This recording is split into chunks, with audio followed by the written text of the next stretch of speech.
అందరికీ నమస్కారం. సంక్రాంతి పండగ సందడి థియేటర్లలో అప్పుడే మొదలైపోయింది. బాక్సాఫీస్ దగ్గర ఒక రకమైన యుద్ధ వాతావరణమే నడుస్తోంది. ప్రతి సినిమా ప్రేక్షకుల మనస్సు గెలుచుకోవాలని తెగ పోటీ పడుతోంది. మరి ఈ పోటీలో ముందు నిలిచేది ఎవరు? ఈ పోటీలో అందరి కళ్ళూ మొదట పడింది ప్రభాస్ నటించిన ది రాజసాబ్ మీద. ఇంత భారీ అంచనాలతో వచ్చిన ఈ సినిమా ఇంతకీ హిట్టా ఫట్టా? ఆ అంచనాల్ని నిజంగా అందుకుందా? ఈ ప్రశ్నకే ఇప్పుడు సమాధానం వెతుకుదాం. ఈ సంక్రాంతి బరిలో ఏకంగా 6 సినిమాలున్నాయి. అయినా సరే అందరికంటే ముందుగా థియేటర్లోకొచ్చింది ది రాజాసాబ్. అందుకే మొత్తం ఫోకస్ అంతా ఈ సినిమా చుట్టూనే తిరిగింది. అసలు ఈ సినిమాపై ఎందుకు ఎంత హైప్ క్రియేట్ అయింది? ఆ అంచనాలు ఎందుకు అలా ఆకాశాన్నంటాయో, దాని వెనుక ఉన్న బలమైన కారణాలు ఏంటో ఓసారి చూద్దామా? First and foremost reason Prabhas. ఆయన పేరు ఇప్పుడు జస్ట్ ఒక హీరో పేరు కాదు, అదొక పాన్ ఇండియా బ్రాండ్. బాహుబలి తర్వాత ఆయన రేంజ్ ఎక్కడికో వెళ్ళిపోయింది. దేశం మొత్తం ఆయనకంటూ ఒక మార్కెట్ ఏర్పడింది. అంటే ఆయనకున్న క్రేజ్కి జస్ట్ సరైన కథ పడితే చాలు 500 కోట్లు కలెక్ట్ చేయడం పెద్ద విషయమే కాదు. మార్కెట్లో ఆయన స్టామినా అలాంటిది. ఇక ఈ కాంబినేషన్ చూడండి.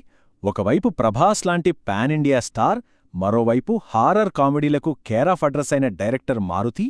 వీళ్ళిద్దరికీ తోడుగా బడ్జెట్ విషయంలో అస్సలు రాజీపడని పీపుల్ మీడియా ఫ్యాక్టరీ. ఈ ముగ్గురు కలిశారంటే ఇంకేముంది, అంచనాలో పీక్స్కి చేరిపోయాయి. ఇంత హైప్, పండగ సీజన్ అంతా బాగానే ఉంది, కానీ పేపర్ మీద ఇంత బలంగా ఉన్న ఈ కాంబో తెరమీద కూడా అదే మ్యాజిక్ చేసిందా? అనుకున్నది జరిగిందా? సరే, ఇంతకీ ఈ రాజాసాబ్ కథేంటి? స్పాయిలర్స్ ఏమీ లేకుండా కథాంశమేంటో సింపుల్గా చూద్దాం. కథ చాలా సింపుల్గా స్టార్ట్ అవుతుందన్నమాట. రాజు అంటే మన హీరో ప్రభాస్ వాళ్ళ నానమ్మ కోరిక మీద ఎప్పుడో తప్పిపోయిన తన తాతను వెతకడానికి బయలుదేరతాడు. కాని ఆ ప్రయాణం అనుకున్నంత ఈజీగా ఉండదు. ఇక్కడే అసలు ట్విస్ట్. ఆ తాతయ్య కనకరాజు ఏమన్నా మామూలు వ్యక్త అంటే అస్సలు కాదు. ఆయనకు తాంత్రిక శక్తులు తెలుసు, హిప్నాటిజం తెలుసు, అతనికో పెద్ద డార్క్ పాస్ట్ ఉంది. ఈ పాయింటే సినిమాను ఒక్కసారిగా హారర్ జోన్లోకి లాక్కెళ్తుంది. ఓకే, కథాంశం వినడానికి ఇంట్రెస్టింగ్గానే ఉంది గదా. మరి స్క్రీన్ మీదకొచ్చేసరికి ఎక్కడ ప్లస్ అయింది, ఎక్కడ మైనస్ అయింది, ఇప్పుడు చూద్దాం రండి. ముందుగా ప్లస్ పాయింట్స్ గురించి మాట్లాడుకుంటే లిస్టు చాలా చిన్నదండి. చాలా కాలం తర్వాత ప్రభాస్ తన పాత లుక్స్తో చాలా ఎనర్జెటిక్గా కనిపించారు. అక్కడక్కడ కొన్ని కామెడీ సీన్స్ బాగానే పేలాయి. హీరోయిన్తో రొమాంటిక్ ట్రాక్ కూడా ఓకే అనిపిస్తుంది.